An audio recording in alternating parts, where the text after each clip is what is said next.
I found him before I found the blood.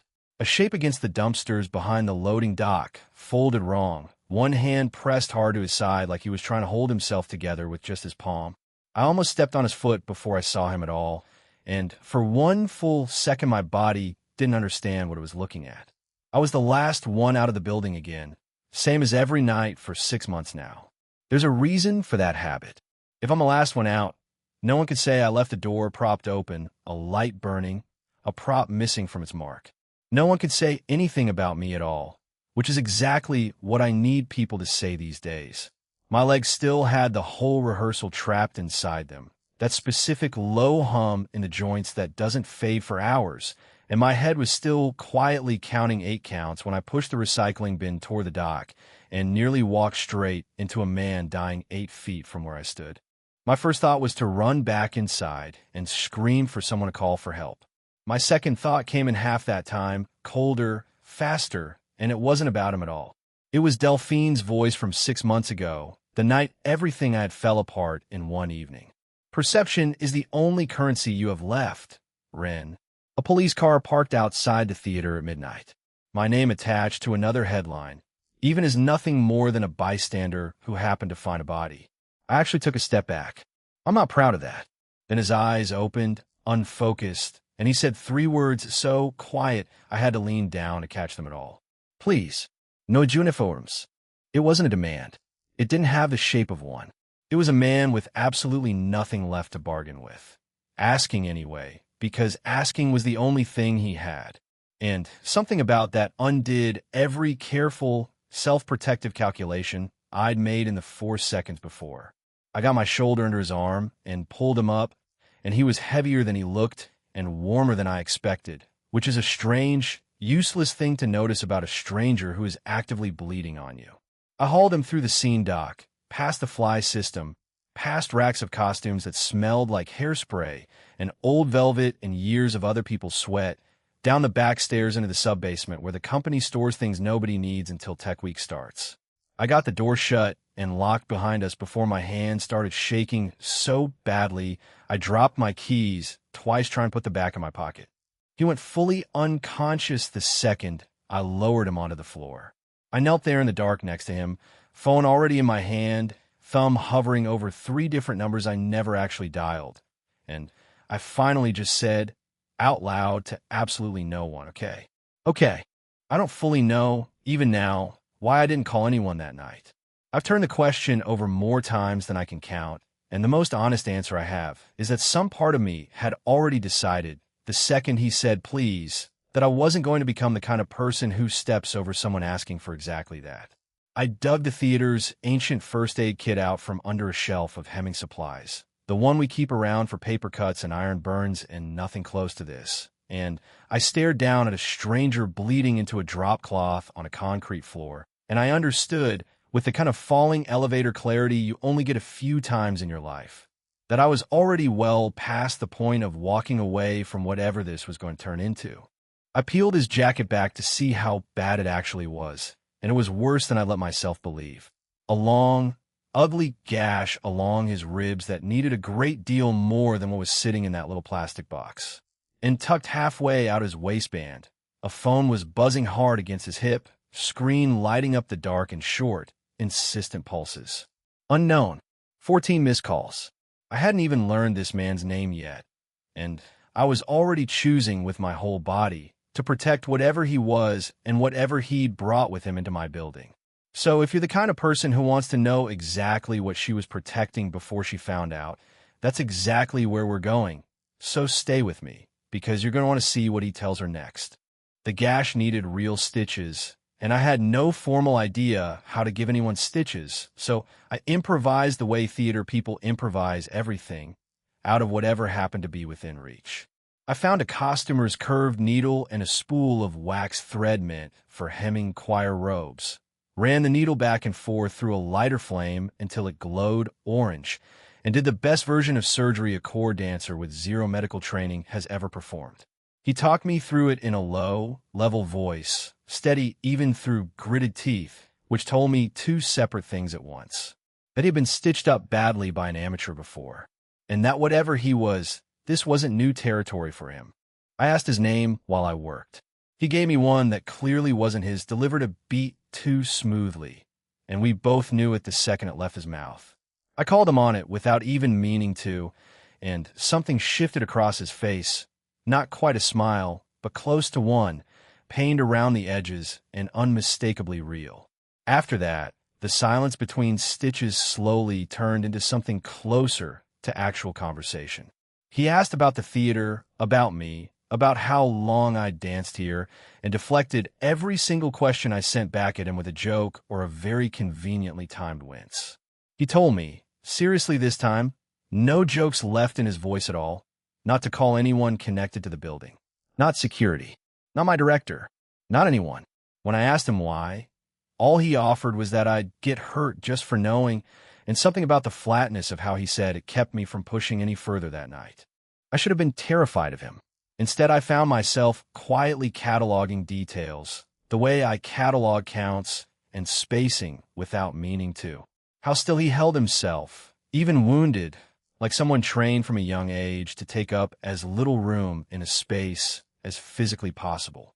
How his eyes moved to the door, then the vent, then back to the door over and over, without him seeming to think about it at all. By the time the bleeding slowed and his breathing settled into something close to real sleep, I was sitting against the far wall 3 feet away, not because I had to stay, but because some new and completely unfamiliar instinct in me wouldn't let me leave. Dawn came in as a thin gray line under the door, and I realized with a small, exhausted laugh that I had full company class in 4 hours and absolutely no plan for what happens when someone finds a strange man living underneath my job. If you've ever had to choose, in the middle of the night, between trusting a stranger and trusting every rule you've built your life around since the worst thing that ever happened to you, I want to know what you would have done, because some nights I still don't know if I made the right call. As I finally stood to leave for class, he caught my wrist, gently, not to stop me from going. Just to hold on for one more second, eyes still closed, and whisper something else before he went under again, completely. If anyone asks, you never saw me. Especially her. I didn't get the chance to ask who he meant by her. He was already gone. I made it through the studio door 11 seconds before Delphine's official cutoff, and she noted the time out loud, in front of the whole company, in that specific, gentle, cruel voice she's used on me since the Sabine thing happened, the voice that reminds everyone in the room, without ever quite saying it directly, that I'm still someone on probation in every mind but my own. I danced the entire day distracted. Missing counts, I'd had memorized cold since September, painfully aware of Delphine watching me with an attention that used to feel like being mentored and now just feels like being monitored for the smallest possible mistake. On a break, I slipped down to check on him and found the sub-basement completely, unervingly empty. No blood, no note, no man. Just an empty room and a fear. I had absolutely no right to feel that fast because I barely knew him, and yet that empty room sat there like a held breath I couldn't release. I spent the rest of rehearsal quietly running through every worst version of what might have happened to him, and eventually snapped at another dancer during a partnering exercise, which Delphine seized on instantly, filing it away as one more piece of evidence in whatever story she's been building about me since winter. I heard the word instability secondhand later that day, passed along by a stage manager who clearly thought she was being kind by warning me, and I had to physically stand still and not react at all, because reacting was exactly what would prove her right in front of everyone. That evening I went back down, half expecting to find the room stripped completely bare, like he had never actually been there at all. Instead, he was back, sitting in exactly the spot I'd left him in, paler than the night before, and it was immediately obvious he'd moved through parts of the building I had never authorized or shown him. A vent grate sat slightly crooked in its frame. A maintenance door that's supposed to stay locked at all times stood open a careless inch.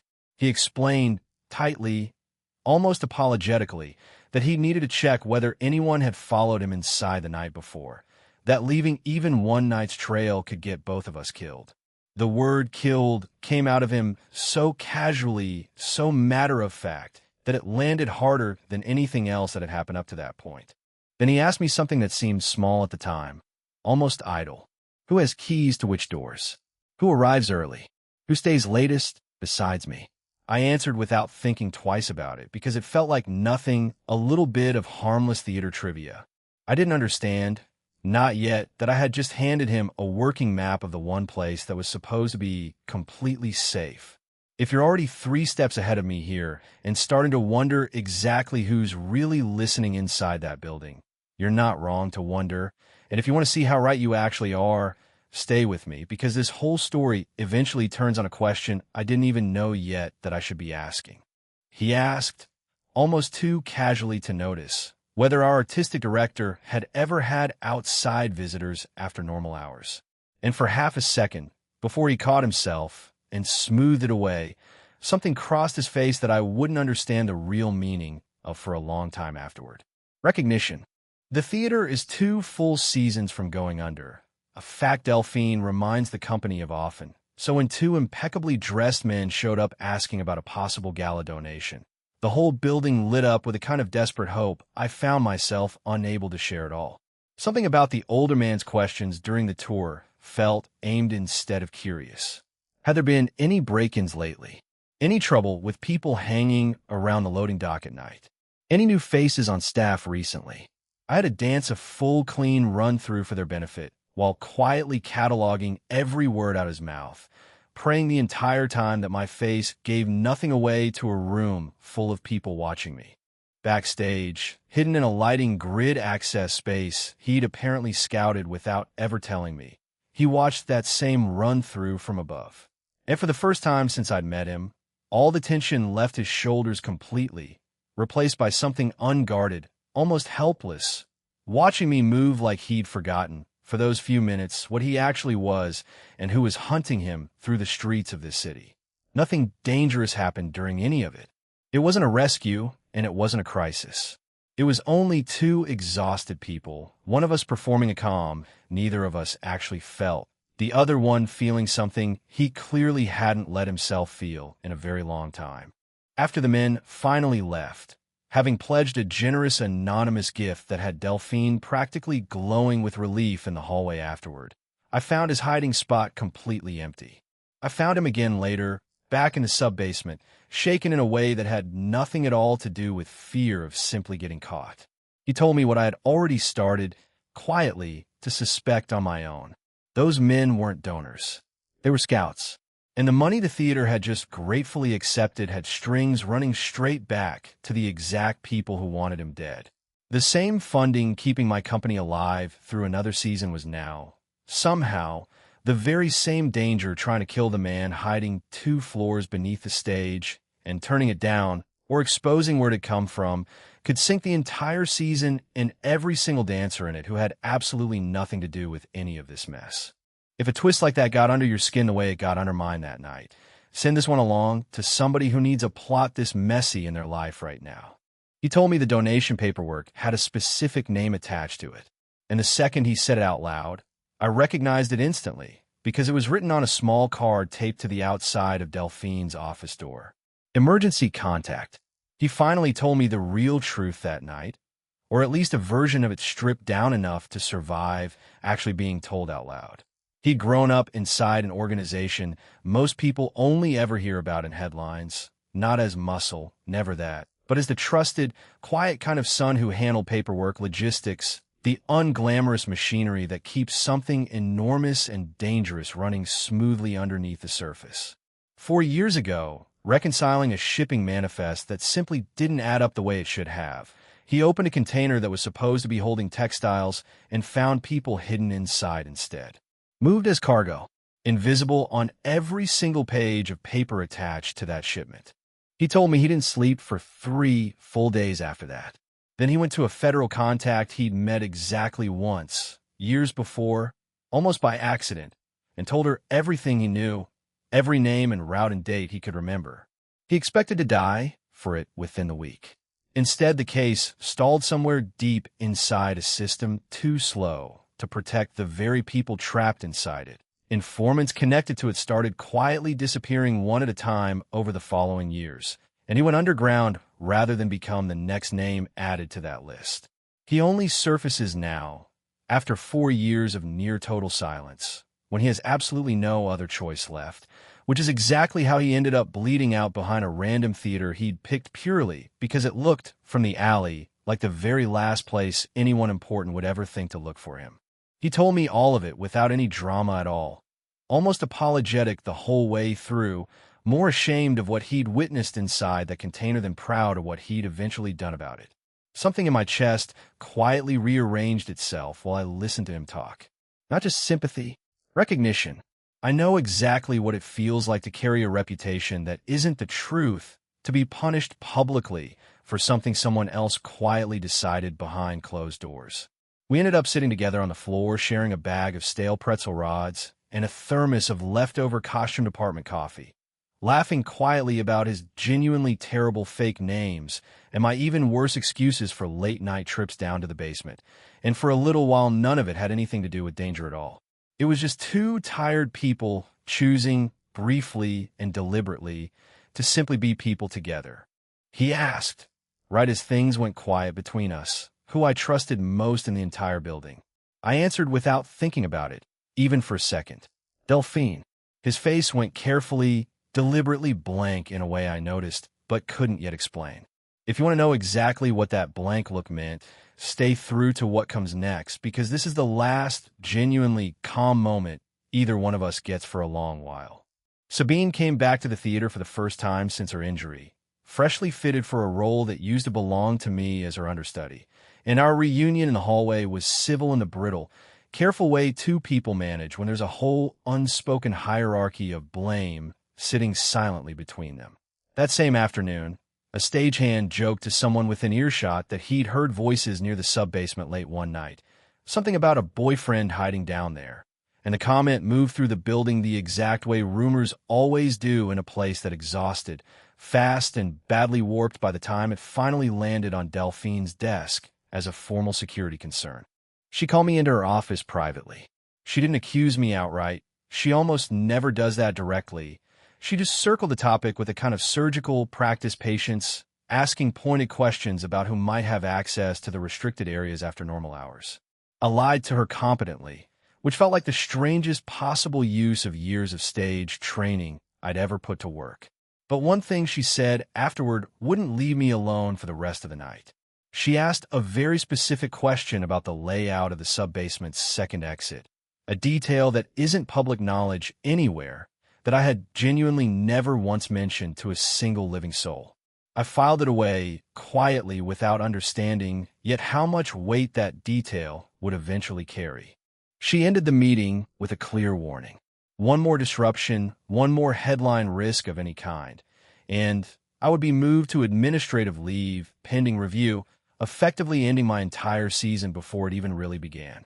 I went straight down afterward to tell him, hands still shaking, and found him already packing what little he owned, having overheard enough through the ductwork above to know he'd become a genuine professional liability to me. He tried to leave that same night, still gaunt, still unhealed, insisting quietly that he'd find somewhere else to go instead. And for the first time since any of this began, I made a choice with absolutely no fog around it at all. I stood in front of the door and told him to stay. Not out of guilt, not out of momentum or habit, because I wanted him there, consequences fully included this time. It was the first completely true thing either of us had said out loud, without danger forcing the words out first. If you would have let him walk straight out that door to protect your own career, or held it shut the exact way I did, I genuinely want to know. So tell me honestly in the comments below. After he finally agreed to stay, I let myself ask, at last, the question I'd been carefully avoiding for days.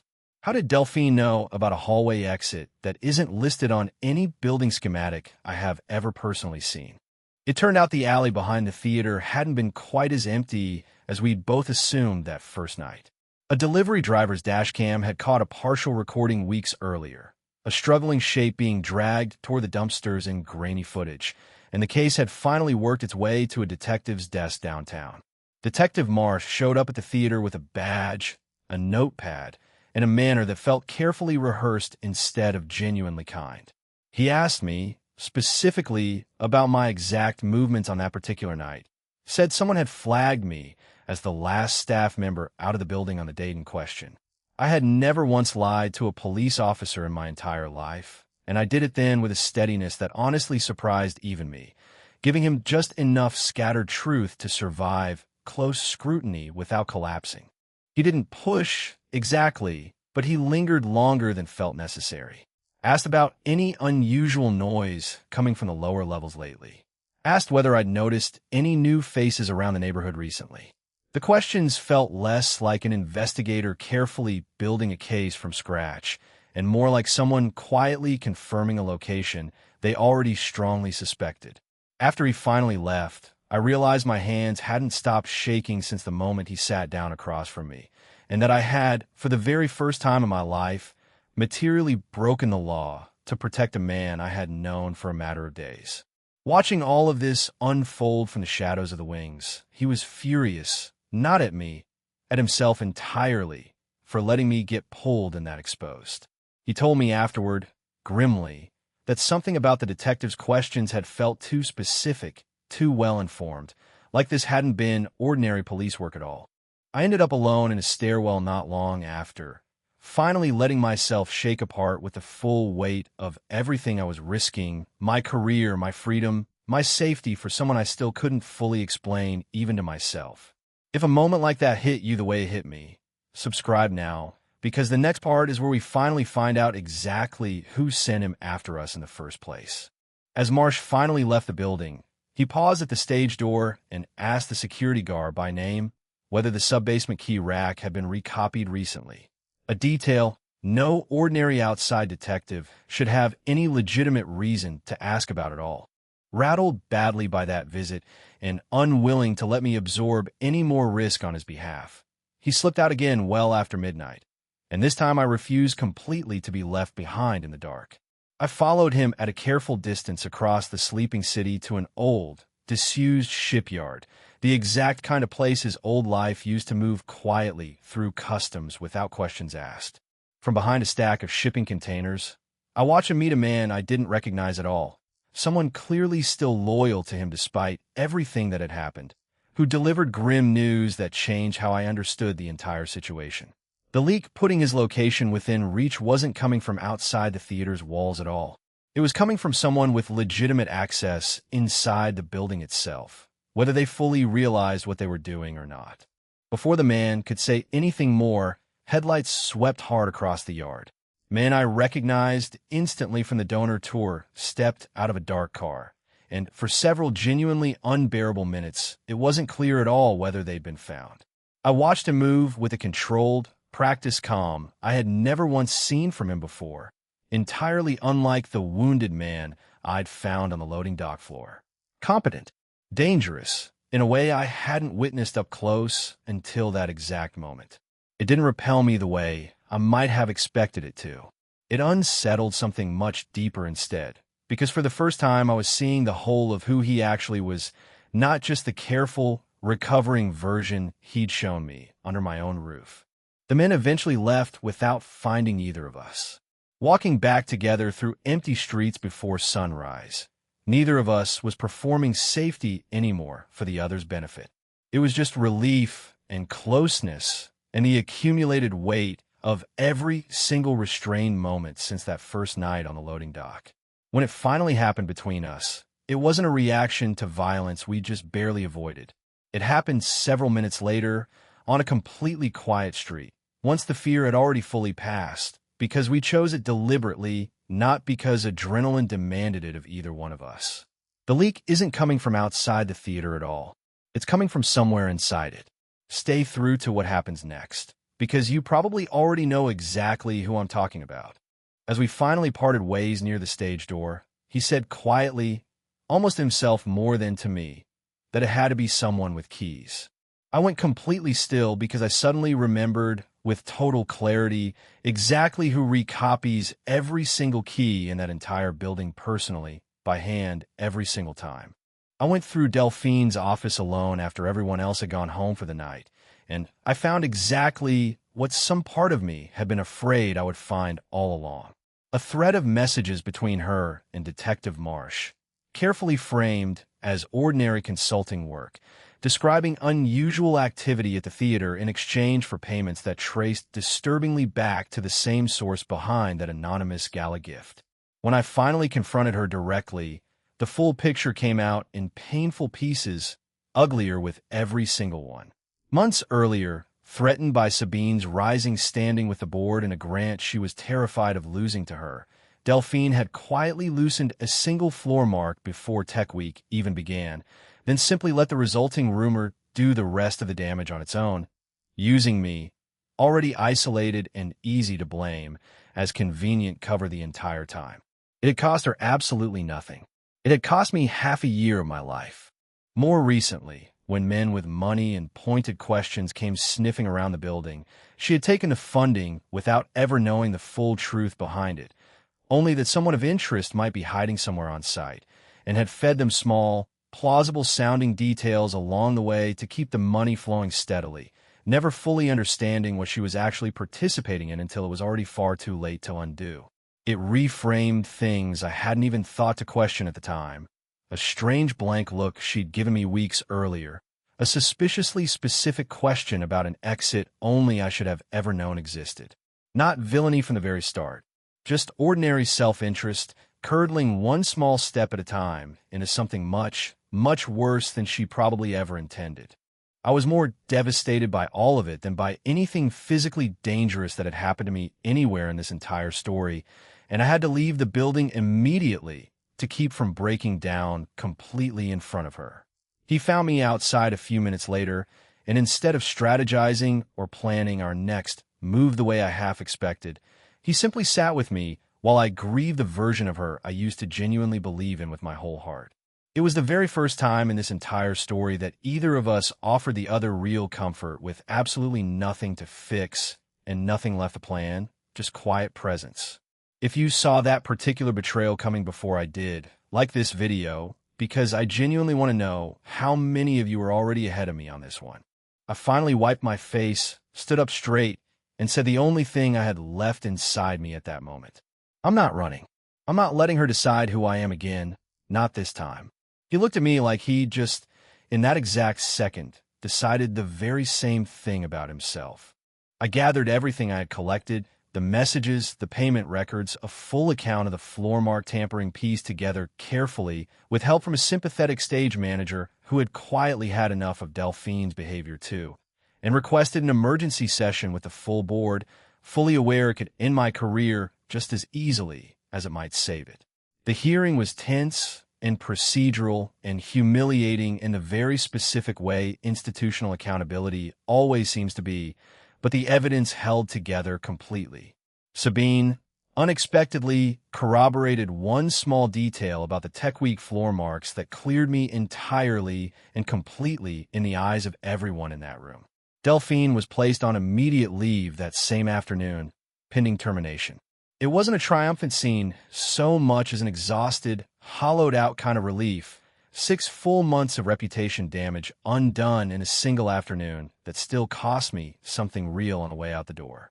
That night, I told him everything that had happened at the hearing, and something about my willingness to stand in a room full of people who could have destroyed me and tell the truth anyway quietly reoriented something inside him as well. After years spent hiding, disowning himself before his old family could ever finish the job themselves, he decided, finally, to do the exact same thing. He reached out to the one federal contact he still fully trusted and offered to testify formally, to hand over records he kept carefully hidden away for 4 full years, records that could finally move a stalled case forward after all this time. It was a trade of safety for real exposure, of hiding for genuine accountability, the danger neutralized not through force of any kind, but through the simple, terrifying decision to finally stop running from it altogether. I told the truth to a room that could have destroyed me completely, and it saved me instead. He was about to do the exact same thing with people who actually kill for a living. Tell me honestly which one of us you think had the harder choice to make. Within hours of his message finally going out, sent through channels that were never fully secure to begin with, his own former people found the shipyard safe house where the rest of his evidence had been carefully stored all this time. A single line came through on his phone late that night. They found the shipyard. Move now. And the only place he could possibly reach in time was the theater itself. in the middle of a live performance.